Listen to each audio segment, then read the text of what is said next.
Shiv Sena UBT ने जारी किया व्हिप। पार्टी सांसदों के लिए एक व्हिप जारी किया है। दिल्ली में होने वाली मीटिंग में शामिल होने का आदेश इस व्हिप के जरिए दिया गया है। तो सूत्रों के हवाले से इस वक्त की बड़ी खबर, शिवसेना यूबीटी ने जारी किया व्हिप और पार्टी के सांसदों को ये व्हिप दिल्ली में होने वाली मीटिंग में शामिल होने का आदेश अब दिया गया है।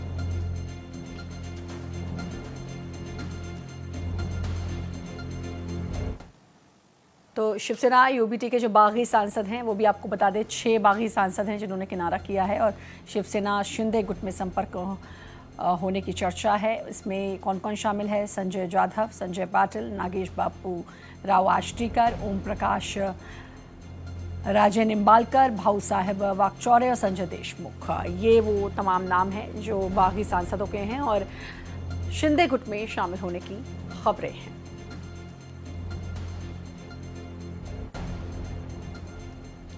संजय जाधव, संजय पाटिल, नागेश बापूराव आष्टीकर, ओम प्रकाश राजे निम्बालकर, भाऊ साहेब वाकचौरे और संजय देशमुख, ये वो नाम हैं जो अब शिंदे गुट में शामिल हो रहे हैं।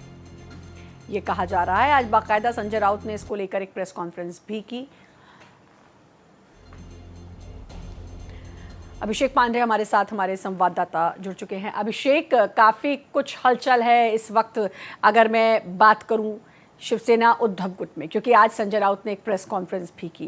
काफ़ी गुस्से में वो उसमें दिखाई दिए, ये तक कह दिया कि जिसको जाना है जाए लेकिन इस्तीफा देकर जाए। अभी क्या कुछ माहौल है वहाँ के आसपास का? मतलब माहौल से मतलब है जो शिवसेना का जो उद्धव गुट है वहाँ पर, और क्या कुछ हलचल है, क्या कुछ खबर है?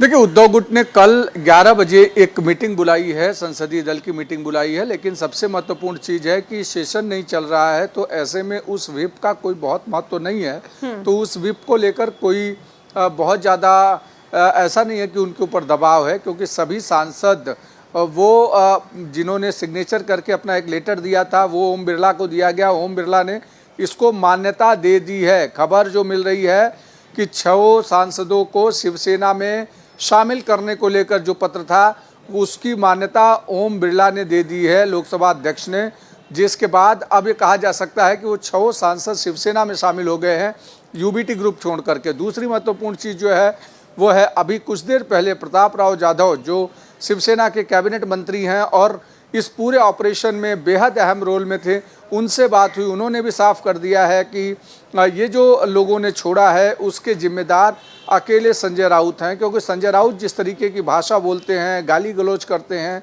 या जिस तरीके की बातें बोलते हैं वो सांसदों को अच्छा नहीं लगता। और ये जो सब कुछ हो रहा है वो उसके लिए कोई बीजेपी, कोई शिवसेना जिम्मेदार नहीं, उसके लिए खुद यूबीटी के लोग जिम्मेदार हैं। और उद्धव ठाकरे ग्रुप से नाराज होकर के जिन 6 सांसदों ने छोड़ा है उसके पीछे वजह कहीं न कहीं निराशा है और संजय राउत जैसे व्यक्तियों का व्यवहार है, जिसकी वजह से उन्होंने संभाल नहीं पा रहे, क्योंकि एकजुटता की बात करते हैं। जब संडे को भी जब मीटिंग हुई तब भी संजय राउत ने कहा कि ये तो एक नियमित प्रक्रिया है इसलिए बैठक हो रही है। फिर हुआ कि 22 जून को विधायकों की बैठक है, लेकिन उससे पहले ही आज भी जब आपने संजय राउत का जिक्र किया है, आज भी आपको पता ही होगा अभिषेक कि वो आए, प्रेस कॉन्फ्रेंस की और वहाँ पर भी उनके मुँह से गाली निकली है। बाद में हालांकि वो ये बोलते रहे कि मराठी में ये आम बोलचाल में बहुत ही नॉर्मल सी बात है।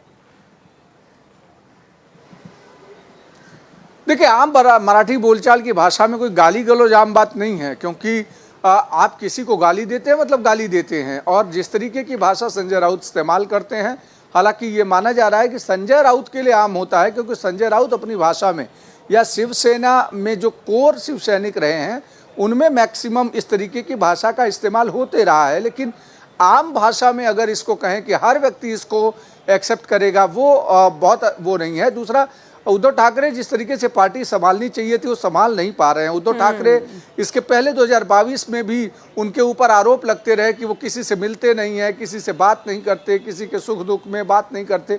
और ठीक उसी तरीके का आरोप अब एक बार फिर लग रहा है कि वो किसी से मिलते नहीं हैं, बात नहीं करते हैं, कभी किसी के सुख दुख में नहीं जाते हैं।